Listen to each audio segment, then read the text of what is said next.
Hello friends, आज हम बात करने वाले हैं drug acting on central nervous system के एक और टॉपिक के बारे में, दैट इज़ एपिलेप्सी।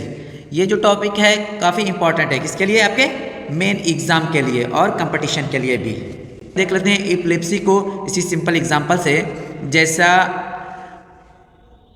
जैसे कि आपने ब्रेन के एनाटॉमी के बारे में पढ़ा होगा, ब्रेन की फिजियोलॉजी के बारे में पढ़ा होगा, तो आपको मालूम होगा कि ह्यूमन ब्रेन दो हेमिस्फीयर में डिवाइड होता है, एक लेफ्ट हेमिस्फीयर, एक राइट हेमिस्फीयर। फिर उनके डिफरेंट लोब्स होते हैं जो अपने अपने रिस्पेक्टिव टास्क को परफॉर्म करते हैं। जैसे हम बात करते हैं फ्रंटल, पेराइटल, ऑक्सीपिटल, इस तरह के टेम्पोरल अलग अलग टाइप्स के क्या होते हैं, लोब्स होते हैं। और आपने ये भी देखा होगा कि हर एक लोब का अपना अपना रिस्पेक्टिव फंक्शन होता है, कि इस लोब का फंक्शन ये है, मोटर लोब का फंक्शन ये है, ऑक्सीपिटल का फंक्शन ये है। इस तरह से हर एक रिस्पेक्टिव लोब के रिस्पेक्टिव फंक्शन होते हैं जो एक या एक से अधिक बॉडी के फिजियोलॉजिकल मूवमेंट को कंट्रोल करते हैं। जैसे कि एक पर्टिकुलर पर्सन को प्रॉब्लम होने की वजह से उस पर्टिकुलर पर्सन के काम अफेक्ट होते हैं। अगर किसी भी रीजन से, या वो नोन हो या अननोन हो, अगर नर्व का डिस्चार्ज एक्सेसिवली सडन अवरप्ट होता है एक पर्टिकुलर पार्ट में, तो उस पर्टिकुलर पार्ट में यानी कि उस लोब का जो काम होगा, वो लोब का काम क्या होगा, डिस्टर्ब होगा। अगर हम बात करते हैं उसके सिम्टम्स की, तो सिम्टम्स को हम यहाँ पे, अगर आपने देखा होगा कि आपके आसपास में एपिलेप्सी की प्रॉब्लम में, तो एपिलेप्सी को जनरली हम बात करते हैं किसका, मिर्गी का। और सीजर का जो कहलाता है वो क्या है, मिर्गी के झटके। अगर आपने देखा होगा किसी पर्टिकुलर पर्सन को मिर्गी के झटके की वजह से गिर जाने का, तो कई सारे सिम्टम्स उनको देखने को मिलते हैं। ये सारे सिम्टम्स जरूरी नहीं है कि हर पेशेंट में एक जैसा हो, कि पेशेंट में वो अलग अलग, किसी में एक या किसी में दो या मोर देन 2 सिम्टम्स देखने को मिलते हैं। जो जनरल सिम्टम्स हैं एपिलेप्सी के या फिर मिर्गी के, कि कोई भी पर्टिकुलर पर्सन जिसको मिर्गी है वो मूव करते करते क्या करता है, गिर जाता है, क्योंकि जो इसके मसल्स होते हैं वो रिलैक्स हो जाते हैं, और रिलैक्स होने की वजह से वो क्या होता है, कोलैप्स हो जाता है। उसके गिरने के बाद जो उसके मुंह में जो उसके दांत हैं, जो ओरल कैविटी है, वो क्या होंगे, किटकिटाने लगेंगे। उसका मूवमेंट जो है दांतों का वो क्या होगा, बढ़ जाएगा, और कभी कभी उसके मुंह से झाग निकलने लगेगा। ये उसका दूसरा सिम्टम्स है। उसकी बॉडी जो है अकड़ जाएगी, खींच जाएगी, दैट इज कॉल्ड स्पाज्म, वो भी आपको देखने को मिलेगा।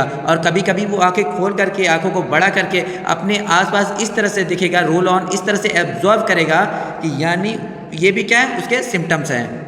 कभी कभी एपिलेप्सी का केस देखने को मिला है कि जहाँ पे पर्टिकुलर पर्सन क्या होता है, बेहोश नहीं होता, फॉल डाउन नहीं होता, लेकिन कुछ देर के लिए वो क्या होता है, सल्टिंग स्टेट में पहुँच जाता है। उसके आसपास क्या हो रहा है उसको कुछ एहसास नहीं होता थोड़ी देर के लिए। ये क्या है, सल्टिंग कंडीशन में। ये कुछ एग्जाम्पल हैं उनके सिम्टम्स के, जिसको हम डेली लाइफ में कभी न कभी देख ही लेते हैं। ये एपिलेप्सी है क्या और होता क्यों है, अब इसके बारे में हम बात कर लेते हैं। जैसा कि हमने कहा, ये क्या है, न्यूरोलॉजिकल डिसऑर्डर है, यानी नर्व से रिलेटेड इसमें प्रॉब्लम होती है। और नर्व की प्रॉब्लम की बात में करते हैं तो इसको हम क्या करते हैं, autonomic nervous system, neurotransmitter, drug acting on central nervous system, ये सब क्लासीफाई इसीलिए किए गए हैं कि जब आप इस टॉपिक को पहुँचें तो इसके बेसिक के बारे में आपको पता चल जाए। कोई पॉजिटिव चार्ज हमारे और आयन से एक्स्ट्रा से इंट्रा में मूव करते हैं, तो आपके बॉडी में क्या करते हैं, एक नर्व फायरिंग स्टार्ट कर देते हैं, एक्शन जनरेट करना स्टार्ट कर देते हैं। तो कभी ड्यू टू एनाटॉमिकल रीज़न आपके ब्रेन के लोब में कोई ट्रॉमा हो गया है, कोई ट्यूमर हो गया है, या कोई आप लंबे समय तक अनयूजेबल ड्रग यूज़ कर रहे हैं, अल्कोहल को सडन विड्रॉ कर रहे हैं, या क्रोनिक अल्कोहलिक आप यूज़ किए हुए हैं, तो इनकी वजह से कभी कभी ऐसा होता है नर्व की फायरिंग है वो एक पर्टिकुलर लोब में ज़्यादा ही क्या होती है, स्प्रेड होने लगती है। उसके बाद हो सकता है कि फ्यूचर में वो एक लोब से दूसरे लोब या एक हेमिस्फीयर से दूसरे हेमिस्फीयर में ट्रांसफ़र हो जाए। तो इसका हम क्लासिफिकेशन देखते हैं। ये एक बेसिक कॉज है एपिलेप्सी का। इसको समझाने के लिए हम एक डायग्राम देख लेते हैं। एक सिंपल सा डायग्राम है। ये ब्रेन है। ब्रेन को अगर हम 2 सेक्शन में डिवाइड कर दें तो लेफ्ट और राइट हेमिस्फीयर आपको दिखेंगे। वैसे ही अलग अलग हमने लोब को डिनोट करने के लिए कोशिश की, जैसे कि frontal, parietal, temporal and occipital. जैसे कि यहाँ पे नर्व फायरिंग हो रही है, और नर्व फायरिंग होकर के इस पर्टिकुलर लोब पे इसका असर पड़ रहा है। तो इस पर्टिकुलर लोब, जैसे कि मान लीजिए ये है क्या, पेराइटल लोब, तो पेराइटल लोब पे अफेक्ट करने की वजह से पेराइटल का जो काम है हमारा, वो उस पर अफेक्ट होगा। उसकी विजुलाइजेशन और भी उसके जो फंक्शन होंगे क्या होंगे, वो अफेक्ट हो जाएंगे। अगर ये अपने मोटर पे, किसी फ्रंटल पे या ऑक्सीपिटल पे होगा तो उससे जुड़ी हुई कोई भी फंक्शन को क्या करेगा, वो डिस्टर्ब करेगा। ये डिपेंड करता है उस पर्टिकुलर पर्सन को जिसने आपने देखा है कि उसको मिर्गी का दौरा पड़ रहा है या उसको जो सिम्टम्स नज़र आ रहे हैं या देख पाने में या प्रॉपर तरीके से विजुअलाइज नहीं कर पा रहा है, देख नहीं पा रहा है, तो इसका मतलब है कि वो ऑक्सीपिटल लोब पे उसका जो ट्रिगर है वो पहुंचा हुआ है।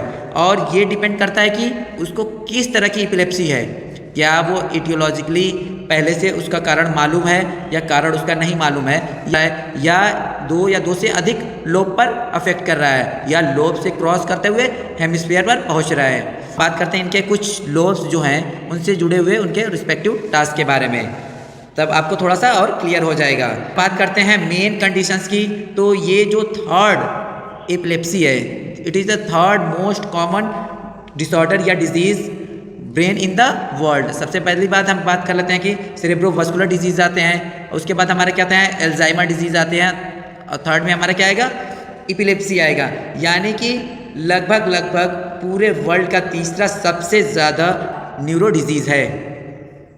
उसके बाद हम बात करते हैं due to sudden excessive discharge of impulse. ये जो कारण है एपिलेप्सी का वो due to sudden excessive discharge of impulse. और एग्जांपल और हम ले लेते हैं इसका, तो हमारे घर में इलेक्ट्रिसिटी है, इलेक्ट्रिसिटी से जुड़ी हुई बहुत सारी अप्लाइंसेज हैं। एक बार हम अप्लाइंसेज के बारे में बात कर लेते हैं, जैसे कि बल्ब का। जब कोई नॉर्मल करंट फ्लो होता है तो जो बल्ब हो, चाहे CFL हो या LED हो, नॉर्मल फ्रीक्वेंसी में वो जल रहे होते हैं। अगर आपको जो येलो बल्ब आते हैं, जो फिलामेंट वाले, जो कम वोल्टेज पे वो क्या होते थे, वो एक ही फिलामेंट वो जलती थी। नॉर्मल वोल्टेज पे वो अच्छे जलते थे, लेकिन कभी कभी अचानक से सडन से वोल्टेज हाई हो जाता था तो वो बल्ब क्या होता था, फूट जाता था, ब्लास्ट हो जाता था। क्योंकि अचानक से वोल्टेज का फ्लक्चुएट होने की वजह से वोल्टेज हाई हुआ तो वहाँ पे जो पर्टिकुलर बल्ब था वो क्या हुआ, फ्यूज़ हो गया, ब्लास्ट हो गया।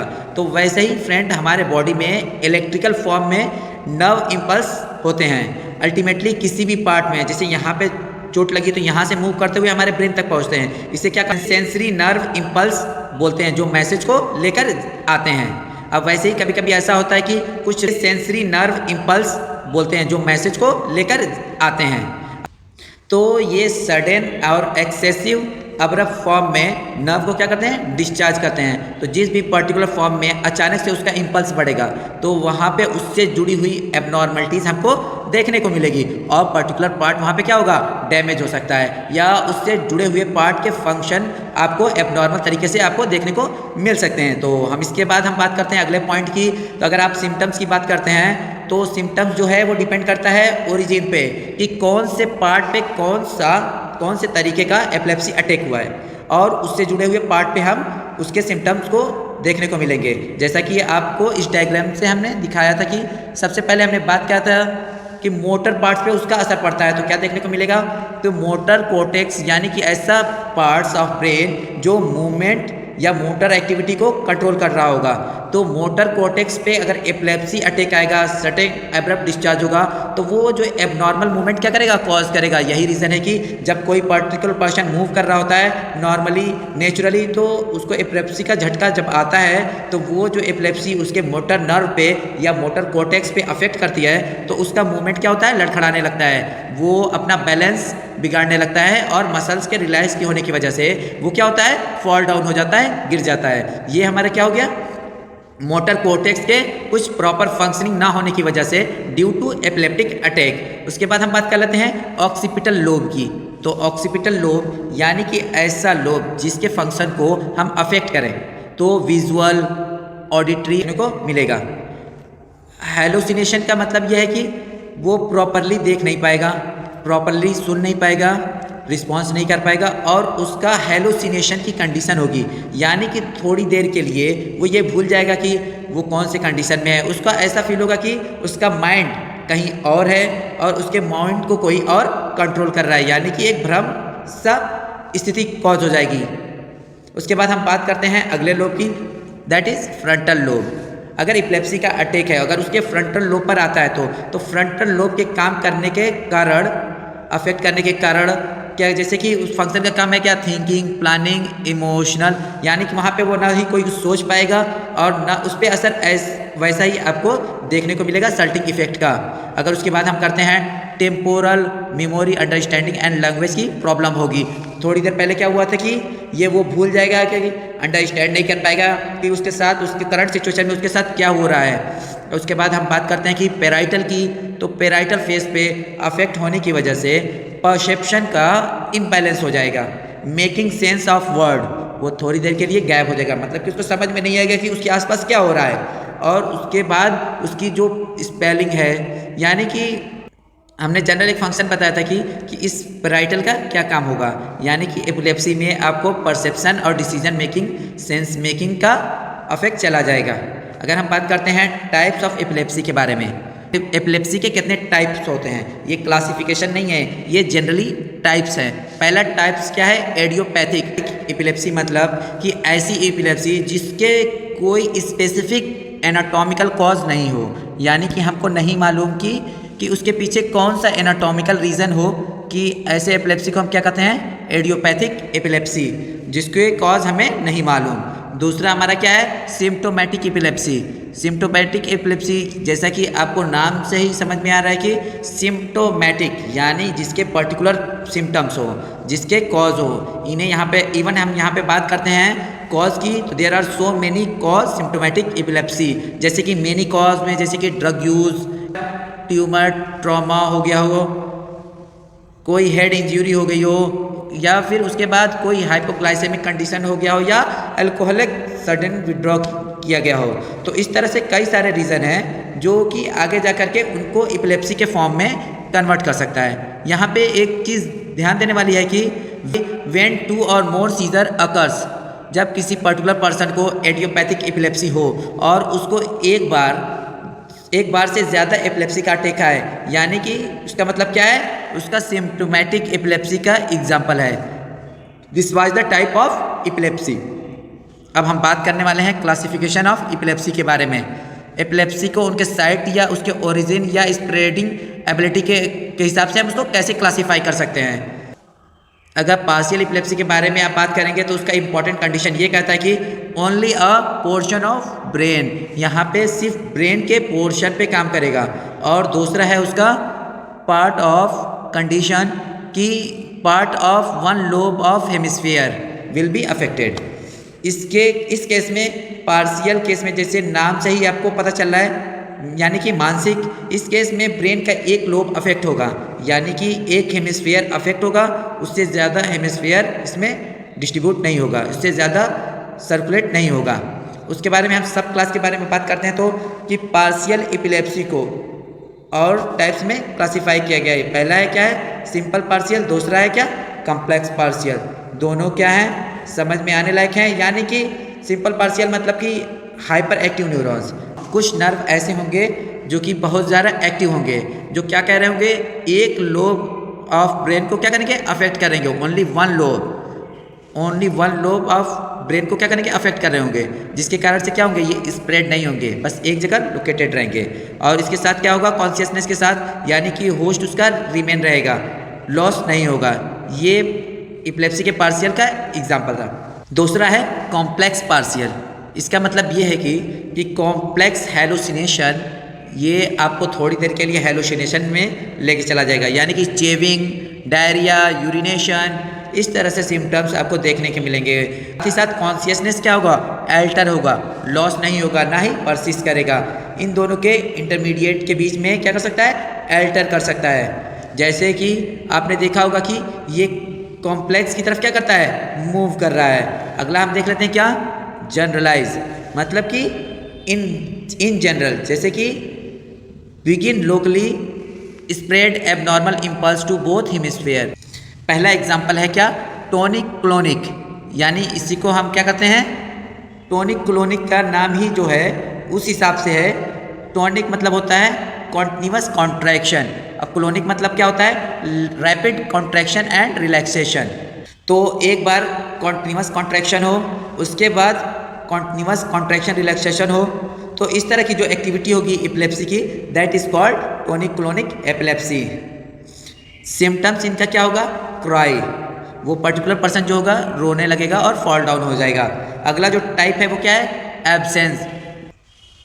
इनमें क्या सिम्टम्स दिखता है? ये बेसिकली क्या होता है? चिल्ड्रेन में दिखता है, खासतौर से 3 से 5 साल के उम्र में। ये 3 to 5 सेकेंड के लिए परसिस्ट होता है, इसलिए इसको बोला गया है एब्सेंस एपिलेप्सी। ये समझ में पूरी तरीके से क्या होता है? नहीं आता है। इसके एग्जाम्पल के बारे में अगर हम बात करेंगे तो रैपिड आई ब्लिंकिंग, उस पर्सन की आईज जो है बार बार ब्लिंक होंगी, और वंस डायरेक्शन विजुअल, और एक ही दिशा में वो एक ही तरफ क्या होगा? देखने लगेगा ध्यान से। ये उसकी प्रॉब्लम्स है, सिम्टम्स हैं। अगला हमारा क्या है? Atonic epilepsy.